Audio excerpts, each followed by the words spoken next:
Azora Plus, abonnez-vous.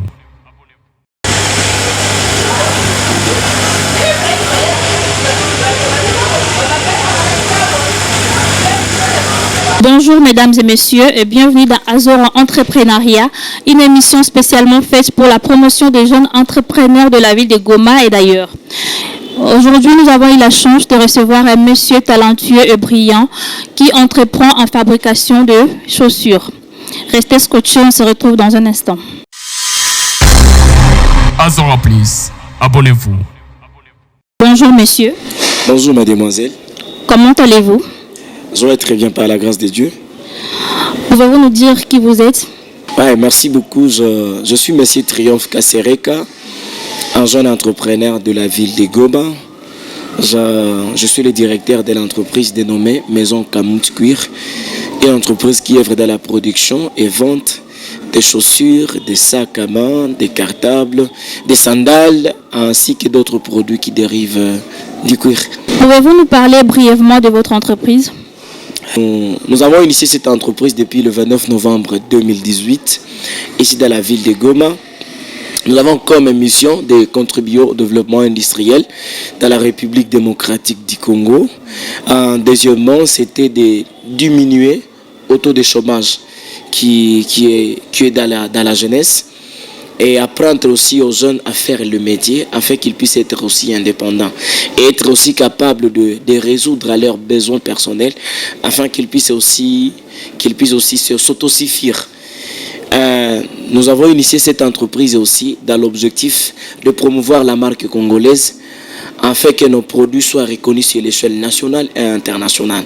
Vous savez, bon nombre de gens, on sait que dans la République démocratique du Congo, on ne produit presque rien, mais nous voulons faire comprendre au monde entier qu'il n'y a pas que la guerre peut-être à l'est de la République démocratique du Congo, il n'y a pas que seulement l'insécurité, mais malgré tous ces défis, il y a aussi les jeunes entrepreneurs qui travaillent jour et nuit pour contribuer au développement de notre pays. Pouvez-vous nous parler de votre inspiration?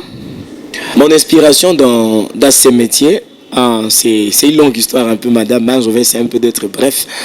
Parce que j'ai commencé ce métier quand j'étais encore tout gosse, j'avais je crois 13 à 14 ans comme ça. Je commençais seulement à le faire comme toute autre personne qui pouvait le faire en cours de route. Mais plus j'étais en train de grandir, j'ai commencé à me créer une vision. Et je me suis rendu compte que tout ce que je vais faire, je vais marquer le nom, je vais marquer mon visage, je vais marquer mon histoire dans la République démocratique du Congo. Je vais aussi être une source d'inspiration de toute ma génération. En voyant ces chaussures, elles sont vraiment très belles. Pouvez-vous nous dire si elles sont faites à base de quel matériel? Oui, ces chaussures telles que vous les voyez, elles sont faites à base de cuir. C'est pas que les chaussures. Il y a donc le sandal, tous les produits donc, que nous fabriquons ici, nous le faisons sur base de la matière première que le cuir, ainsi que des semelles qui sont élastomères. D'ailleurs, suite à la topographie de la ville de Goma, parce que c'était ça d'abord notre source d'inspiration, on se disait les chaussures qu'on peut payer au marché, ils ne durent pas longtemps parce qu'elles ne sont pas de bonne qualité. Alors, on a choisi de travailler avec le cuir et des bonnes semelles juste pour que les chaussures soient durables. C'est la raison pour laquelle nous avons choisi cette matière première. Qu'est-ce que vous faites pour une vente rapide de vos produits? La vente de nos produits sur le marché, tout d'abord, je disais, pour promouvoir quand même la vente de nos produits, nous avons essayé un peu de faire des points de vente ici dans la ville de Goma, ainsi qu'ailleurs, comme à Kinshasa, Lubumbashi, Butembo, Beni et Kisangani. Nous essayons un peu d'ouvrir de petits points de vente qui nous permettent à coller nos produits. Deuxièmement, nous exploitons les réseaux sociaux et comme Facebook, Instagram, Twitter et toutes les plateformes qui peuvent nous faciliter la vente de nos produits, ainsi que de médias en ligne tels qu'Azora Plus. D'ailleurs, c'est notre partenaire direct. D'ailleurs, je suis en train d'avouer que c'est l'un des grands médias que je connais de la ville de Goma, parce que si aujourd'hui nous pouvons être reconnus dans la ville et même partout en République, c'est grâce à Azora Plus. Là, je ne peux pas manquer à le dire. Ce sont les moyens que nous utilisons souvent pour que nous puissions promouvoir la vente de nos produits. Et quelles sont les difficultés que vous rencontrez dans ces métiers?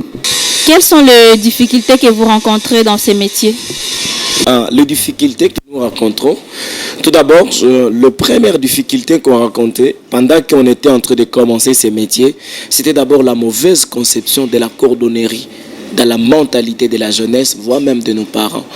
Les gens savaient que la cordonnerie, c'est un métier des gens qui n'ont pas étudié, qui sont des personnes vivant avec un handicap, mais nous nous sommes rendus compte que si on doit travailler, nous devons travailler pour éliminer ou bien pour faire comprendre aux gens c'est quoi la vraie cordonnerie. Parce que c'est que les gens pensent que c'est la cordonnerie, chez nous on l'appelle la savetterie. Donc c'est la toute dernière branche de la cordonnerie. Parce que personnellement, quand je commençais ces métiers, c'est tout le monde qui pouvait me voir et me dire, toi t'as manqué quoi faire? Qu'est-ce que tu fais dans ce métier? Tout le monde pouvait même se moquer de moi. Mais nous avons eu à surmonter ça et aujourd'hui, les gens ont compris que la cordonnerie, c'est un bon métier. C'était la première difficulté auquel on était en train d'affronter. La seconde, c'est la multiplicité des produits qui viennent de l'étranger, ici à Goma. Et on devrait faire face, il fallait que nos produits soient compétitifs sur ce marché.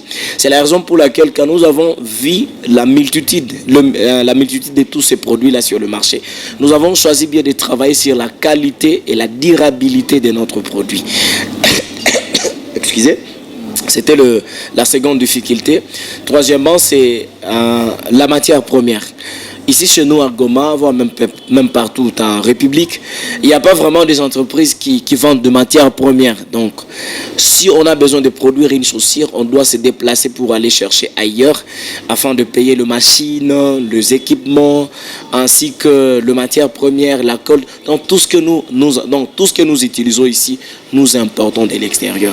C'est aussi notre difficulté qui ne nous permet pas à produire une grande quantité pour faire face à la quantité qu'il y a déjà sur le marché. Mais on se dit peut-être avec le moyen des gens qu'on est en train d'utiliser quand même, c'est promettant. On suppose que dans 5 ans, dans 5 bonnes années ici, là, toute la ville de Goma sera en train de consommer la marque Kamut Cuir. D'accord. Messieurs, que conseillerais-tu aux jeunes qui ne veulent pas entreprendre? Tout d'abord, c'est que je pourrais dire aux jeunes qui ne veulent pas entreprendre, premièrement, ils auront leur télévision, leur téléphone pour nous voir aux émissions, comment est-ce que nous sommes en train d'évoluer. Parce que s'ils ne veulent pas entreprendre, donc ils auront le temps de voir les gens qui ont entrepris et qui ont évolué. Deuxièmement, je vais dire aux jeunes, avoir l'idée, donc avoir le temps, la conscience de prendre les risques. Quand moi je commençais ces métiers, c'est pas avec grande chose. Aujourd'hui, je peux être devant vous, devant le média, mais c'est pas comme ça que j'ai commencé. Je me rappelle, j'avais un petit 500 francs dans mes poches. Je payais un crochet et quelques fils. Et sur base duquel j'ai commencé déjà à prendre ces risques. Je mis à côté la honte, je vis à côté ce que je pouvais être et je me suis fixé des objectifs. Alors, ce que je peux dire à la jeunesse est que ayons quand même le temps de commencer avec le peu de moyens que nous avons pour entreprendre quelque chose parce que ça va se multiplier. Mais aussi la grâce de Dieu accompagne quelqu'un qui fait quelque chose. Dieu bénit les efforts, Dieu bénit les défis. Parce que ce que moi je suis aujourd'hui, je dirais, bon c'est sûr je travaille dur, mais premièrement c'est la grâce de Dieu qui a fait de moi ce que je suis aujourd'hui. Merci Monsieur Triomphe, ça a été un plaisir de vous recevoir dans notre émission. Merci beaucoup, madame. Le plaisir a été partagé. Ça a été un honneur pour nous de vous recevoir dans notre entreprise. Merci vraiment pour cette émission. Cette entreprise, vous serez toujours reconnaissant. Nous voici au terme de notre émission. Merci à tous les téléspectateurs et téléspectatrices qui nous ont suivis avec attention. Nous étions chez l'entreprise Kamut Cuir qui œuvre en fabrication de chaussures. N'oubliez pas de vous abonner sur notre chaîne Azora Plus et à la prochaine. Azora Plus, abonnez-vous.